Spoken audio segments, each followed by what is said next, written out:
काफी इंतजार के बाद हमको मौका मिल चुका है स्वामी ओम से बात करने का। स्वामी ओम आज किसी परिचय के मोहताज नहीं है। बिग बॉस से उन्होंने काफी पॉपुलैरिटी हासिल की, उनके ऊपर काफी इल्जाम भी लगे। आज हम उनसे बात करेंगे।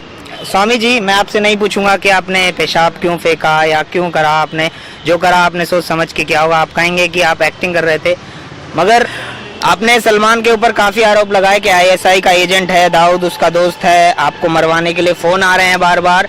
आपने एक और इल्जाम लगाया कि वो उनको एड्स है, वो इसलिए शादी नहीं कर रहे कि उनको एड्स है। अब इस बात का आपको कहाँ से पता चला, जरा ये बताइए। अरे उसने खुद ही बताया था, और एड्स ही नहीं है, वो शादी का ड्रामा कर रहा है। लंदन में उसकी बीवी है, एक लड़की है, और उस लड़की को भी एड्स हो चुका है, उसकी बीवी को भी एड्स हो चुका है। अच्छा। ये ड्रामा करता है, हिंदू लड़कियों के साथ सेक्स करके उनमें एड्स फैला रहा है। और निश्चित रूप से ये लव जिहाद हम नहीं चलने देंगे, ये आतंकवाद हम नहीं चलने देंगे, क्योंकि उसने खुद ही कहा था 30 दिसंबर को, जिस दिन मैंने उसको पीटा था सलमान खान को, उसने कहा था कि आपने थप्पड़ मारा था। उसने कहा था कि आप अभी भी आप नेट पे देखिए, सलमान खान का दाऊद के साथ में दुनिया भर के फोटो आपको मिलेंगे जो ओरिजिनल है। तो ये निश्चित रूप से उसी ने कहा कि वो दाऊद इब्राहिम का दोस्त है, अजहर मसूद का दोस्त है, हाफिज सईद का दोस्त है, अबू सलेम का दोस्त है, आईएसआई का एजेंट है। वो 100 करोड़ रुपया बॉम्बे के फिल्म प्रोड्यूसरों से उगाही करता है जी, जो दाऊद को भेजता है सलमान। तो ये सब जानकारी, इतनी बड़ी बड़ी जानकारी आपको प्राप्त कहाँ से हुई है? मतलब भारत की सरकार को ये सलमान खान ने खुद कहा है। अच्छा। और उसके ऊपर में एनआईए की इंक्वायरी शुरू हो गई है। बहुत जल्दी सलमान खान गिरफ्तार होगा। उसकी जो दोस्ती नरेंद्र मोदी के साथ है वो काम नहीं आएगी। नरेंद्र मोदी से भी मैं मिल गया हूँ, और राष्ट्रपति से निकलने के बाद। हाँ। अच्छा। अभी आप जो अध्यादेश देख रहे हैं जल्लीकट्टू पे, उसके बारे में भी मैं मिला था, उसी समय इसके बारे में बात हुई थी। अच्छा। तो ये गिरफ्तार होगा, और मार्च में जो उसका जोधपुर में डेट है उसमें भी जेल जाएगा वो। मगर अभी हाल ही में आपने एक पत्रकार के ऊपर मुंह पर पानी फेंक दिया, वो उसके बारे में क्या कहना चाहेंगे? देखिए, जाहिर सी बात है, पत्रकार बार बार वही बानी के बारे में पूछ रहे थे कि आपने पेशाब क्यों फेंका। जी भाई, वो बानी मेरी बेटी है जी। मैं जब कह चुका हूँ कि वो पेशाब नहीं पानी था जी, तो बार बार उसी सवाल को पूछने की क्या जरूरत थी? दूसरी बात, बानी पे पेशाब फेंकना तो पेशाब की बेइज्जती है, क्योंकि बानी का आप नेट पे देखिए, सारे उसके नंगे फोटो आपको मिलेंगे। आपने बानी को प्रोस्टिट्यूट, यानी हिंदी में मैं उसका बताया, वो भी कहा आपने, मैंने एक वीडियो देखी थी। बिल्कुल, मैंने बानी को ही नहीं कहा। लाइट जला के रखिए आप थोड़ी। प्रियंका को छोड़ करके जितनी भी लड़कियां वहां पर थी, उनसे बिग बॉस खुद ही प्रोस्टिट्यूशन करवाते थे, और उसके बदले में इन लोगों को प्रोस्टिट्यूशन कराते थे। मतलब इतना घिनौना काम? हाँ, ये बिग बॉस का काम है। और प्रोस्टिट्यूट आप सच कह रहे हैं? हाँ, वो रात को उनको निकालते थे लाइट ऑफ करने के बाद कन्फेशन रूम के गुप्त रास्ते से, और उसके बदले में उनको वो कोकीन, हफीम, चरस, गांजा ये सब देते थे। तो वो ये सब पाने के लिए वो सब कुछ करती थी। तो आप इतने दिनों तक फिर रहे क्यों? आपने वहाँ से आवाज क्यों नहीं उठाई कि मुझे बाहर निकाला जाए, इस घर से मुझे नहीं रहना? 50 लाख रुपए भाड़ में गए आपके, मुझे इस घर से बाहर निकालो। आपने एक आंदोलन क्यों नहीं करा? आप तो बाबा हैं। वहाँ पर किडनैप था, मुझे अपने जान की फिक्र थी। हाँ। पहले जान बचा करके आप लोगों के बीच में आना था। यदि वो मुझे वहाँ पर, जैसे उन्होंने कहा था कि आपकी हत्या करके हम आत्महत्या दिखा देंगे कि शर्म की, मतलब आपको हत्या करने की धमकी दी गई बिग बॉस से? 15 अक्टूबर को ही दे दिया था, जिस दिन मैं गया था बिग बॉस के घर में। मतलब आप कहना चाहते सिर्फ आपको हत्या की धमकी दी गई थी या बाकी सबको, कंटेस्टेंट को? भाई सीधी बात है, टीआरपी मुझसे मिलनी थी, इसलिए हमको ही धमकी देंगे ना, क्योंकि जो एक्टिंग वो मेरे से करवाना चाहते थे वो मर्जी से करने वाला था नहीं। बिल्कुल। तो धमकी देकर के, ब्लैकमेल करके उन्होंने मेरे से करवाया, और मुझे करना पड़ा क्योंकि मुझे सही सलामत बाहर आना था।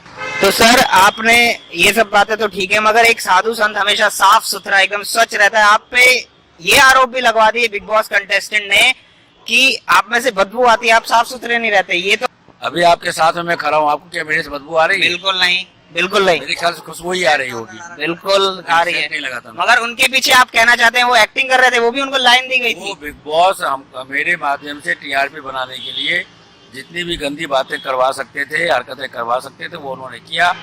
मेरे नाम पर उन्होंने 500 करोड़ रुपए कमाए। अच्छा, तो अगर आपसे मेरी बात हुई थी कुछ दिन पहले, आपने कहा था कि आप बिग बॉस के घर में दोबारा जाना चाहते हैं, तो फिर अब आप दोबारा क्यों जाना चाहते हैं? फिर छोड़िए बिग बॉस को।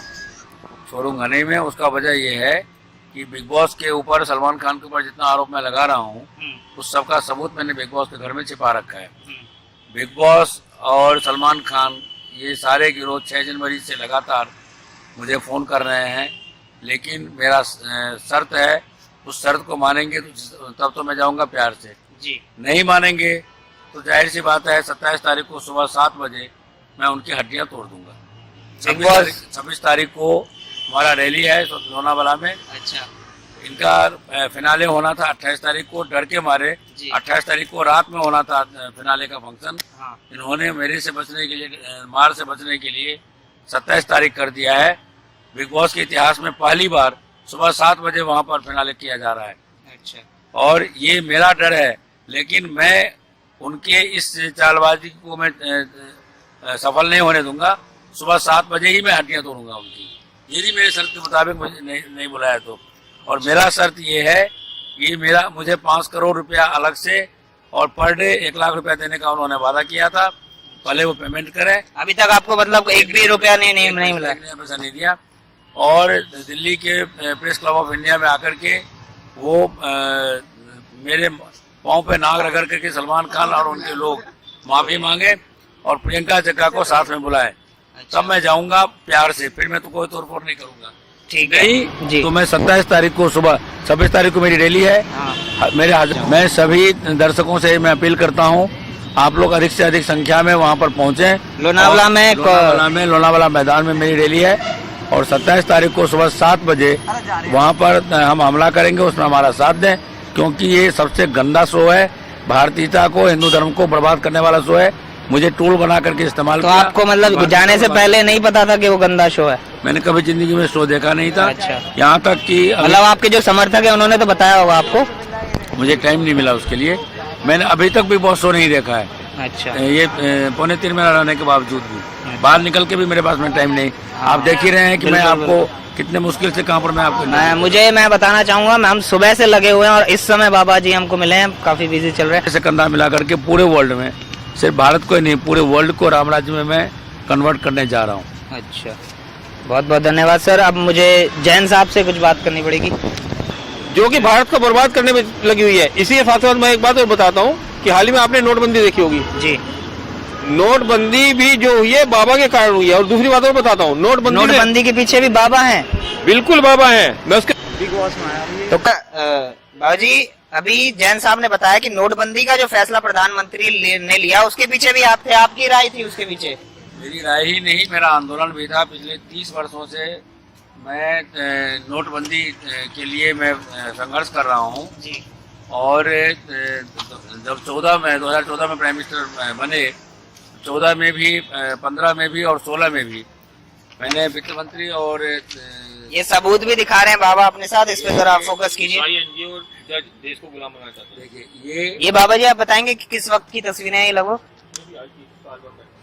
ये साल भर पहले की है, मतलब नोटबंदी से पहले की तस्वीरें बाबा ये दावा कर रहे हैं। तो और उसमें हमने उनको ये कहा था कि ये 15 जुलाई की जी। तो ये और उस वक्त मुझे प्रधानमंत्री ने, वित्त मंत्री ने ये कहा था कि आप जो कह रहे हैं वो सही है और हम इसको करेंगे। मुझे खुशी है कि उन्होंने मेरी बात मानी और ये नोटबंदी को उन्होंने साकार रूप दिया और हमारे आंदोलन को उन्होंने सार्थक किया। ये देखिए, ये सारा हम लोग, हाँ। और इतना ही नहीं, ये देख रही है, इसमें जस्टिस दीपक मिश्रा को मैं जूता मारने की धमकी दे रहा हूँ, वो भी आपके सभी चैनलों ने चलाया था। इतना ही नहीं, प्रधानमंत्री जो नरेंद्र मोदी जो आज प्रधानमंत्री हैं, उसके पीछे भी आप वो ये देखिए, ये किस वक्त की तस्वीर होगी? ये 4 मई 2016 की तस्वीर है। हाँ, ये सबरीमलाई मंदिर में जब रजस्वला स्त्री को प्रवेश दिलवाने के लिए जी जस्टिस दीपक मिश्रा जब बार बार हर दूसरे दिन डेट डाल रहे थे जी, तो कोर्ट में जाकर के हमने धमकी दी थी कि तुझे जूता मारूंगा यदि तूने अगला डेट डाला तो। तब से लेकर आज तक, 4 मई से लेकर के आज तक उस केस में डेट ही नहीं पड़ा और जस्टिस दीपक मिश्रा उस केस से हट गए। अच्छा। और जजों को दूसरा जज अपॉइंट करने की हिम्मत नहीं हो रही। ये स्वामी जी का काम है। प्रधानमंत्री जो नरेंद्र मोदी है प्रधानमंत्री, वो मेरी देन है। नरेंद्र मोदी या बीजेपी की वजह से प्रधानमंत्री नहीं बने। मतलब आपसे संबंध कब से, कितने पहले के संबंध है आप नरेंद्र मोदी जी से? जब वो जवान थे और मैं जवान था तब से मेरे, मतलब मुख्यमंत्री बनने से भी बहुत पहले? बनने से बहुत पहले इवन मुख्यमंत्री जब बने थे तो जिस वक्त आप ये देखिए अभी भी ये जल्लीकट्टू के ऊपर में हमारा परसों भी रैली हुआ, कल भी रैली हुआ, सारे चैनलों ने टेलीकास्ट किया है। प्रधानमंत्री राष्ट्रपति से जब मैं मिला तो उन्होंने मुझे ये कहा कि अध्यादेश हम जारी लागू करेंगे और वो अध्यादेश लागू कर रहे हैं। उसी में मैंने ये बिग बॉस का और सलमान खान के बारे में भी बात की है, जिसकी वजह से उनकी बहुत जल्दी गिरफ्तारी होने वाली है। जिस वक्त अटल बिहारी वाजपेयी ने टेलीफोन किया था नरेंद्र मोदी को कि नरेंद्र मोदी तुम कहाँ हो नरेंद्र, तो उन्होंने कहा कि मैं स्वामी ओम जी के साथ में स्मशान में हूँ, साधना कर रहा हूँ। उन्होंने कहा किस लिए, तो उन्होंने कहा मुझे मुख्यमंत्री बनना है गुजरात का। तो वाजपेयी जी ने कहा कि तुमने स्वामी ओम जी के साथ साधना किया है, तुम अब आ जाओ, तुमको हम गुजरात के मुख्यमंत्री बना रहे हैं। ये मैंने कह रहा हूँ, नरेंद्र मोदी का उस समय का बयान है। और 2004 से लेकर के 2014 तक पूरे इंडिया में कैंपेनिंग मैंने उनके लिए की।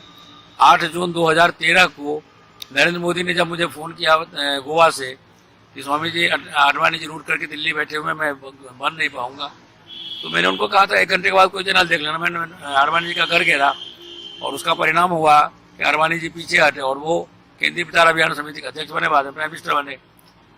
अडानी और अंबानी को लेकर के मैं RSS जी भागवत जी के यहाँ गया नागपुर। उनको हमने कहा कि आडवाणी जी के पास में तो पैसा नहीं है, लेकिन अडानी और अंबानी जैसे अंबानी जैसे लोग खरबों रुपये खर्च करने के लिए तैयार है इनको प्रधानमंत्री बनाने के लिए, तो बिना पैसे के प्रधानमंत्री बनाया नहीं जा सकता। तो आपने तो उसमें वो सहमत होकर के उन्होंने उस बात को माना, जिसके परिणाम स्वरूप आज वो प्राइम मिनिस्टर हैं। तो आपने देखा कि ओम बाबा जी ने दावे किए, मगर दावे के साथ सबूत भी पेश किए। तो ये थे हमारे साथ ओम बाबा जी।